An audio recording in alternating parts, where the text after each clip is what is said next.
has brought us all here today.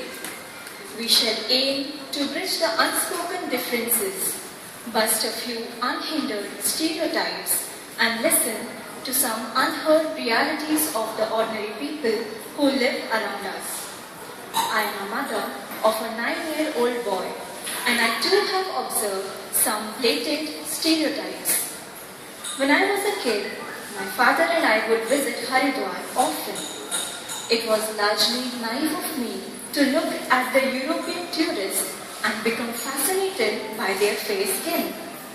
The stereotype ran so deep that I would often remind my dad about my desire to become an English woman.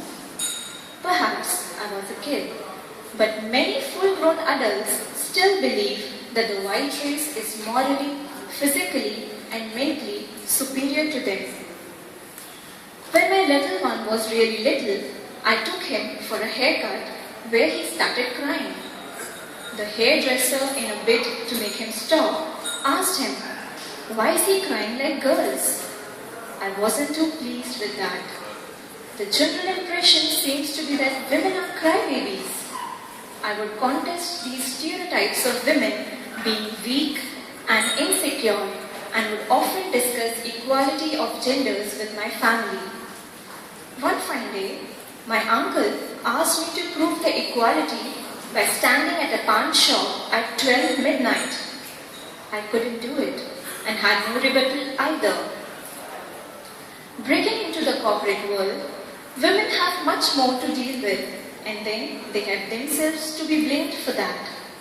It is often that I see women shy away from accepting big responsibilities at work in the name of something or the other. For instance, how many women will take a bigger responsibility of setting up a new branch of the organization in another city where they will need to stay for 10 to 15 days? Are women underconfident, or do they have personal reasons to not do it? I wonder if it's the sense of inferiority which drives women to not do things which they want to do. Sometimes it is due to family pressure. They do not try taking a chance, and sometimes they just feel they aren't that competent enough. I have been through both the situations, but rescued myself before it became too late. Even when it comes to talking about their success, most women don't seem to give themselves credit for it. They would state the names of their family, friends, etc. Whereas, men would not hesitate in saying that it was due to the hard work they did, they are reaping the fruit of success. It doesn't make men look bad. Why do the women think this might not be a good idea? Do they fear being judged for self-praise? What are they scared of? Only women can tell. More often than not, men have been criticized for not understanding how a woman feels and how they should be more sensitive towards the female gender. An incident made me rethink.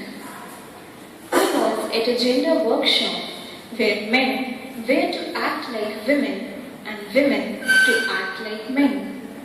I was amazed to see that while women could only project men as sport persons or eve teasers in their acts, men looked more in tune with the female behavioral patterns. From the jewelry talks to bed life to motherhood issues, men knew all of these aspects. This tells us as human beings, our sensitivities are not polarized. They are only misplaced, and we need to find them back. In a corporate world, people are to be more work-friendly and goal-oriented. This feature acts as deterrence for most women, as it leads them to believe they will have to compromise with their family life in order to achieve the goals at work.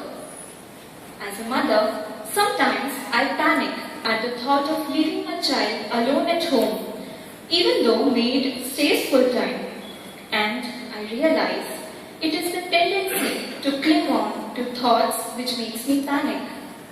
Otherwise, leaving the child at home for a few hours isn't a bad idea. Women need to let things go. They need to realize they cannot do everything and cannot be at all places all the time. Men here should be more empathetic towards women, and women should also be a little sensitive. It is a collective culture where nobody is pitted against each other. There is absolutely no need to act as rivals while you are merely fellow beings. If women have pressures, so have the men.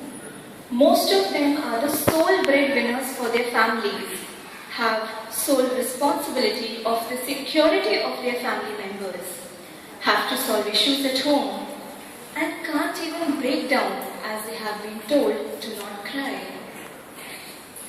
It is important that we understand that discriminating among the peers on the basis of their gender is an insult to the Mother Nature. One can learn from the elements of nature: air, water, light, and trees do not discriminate against anyone. Why is it that a woman is laughed at for expressing her female emotions, or men are mocked for acting like men? We all must make an honest assessment of our prejudices towards each other, practice empathy when needed, and form a harmonious bond to reach our own as well as the organizational goals. Asto ma sadgamaya, tamso ma jyotirgamaya, mrityorma amritam gamaya, Om Shanti Shanti Shanti. Lead us from the unreal to real. Lead us from darkness to light. Lead us from death to immortality. Om, the universal sound of God.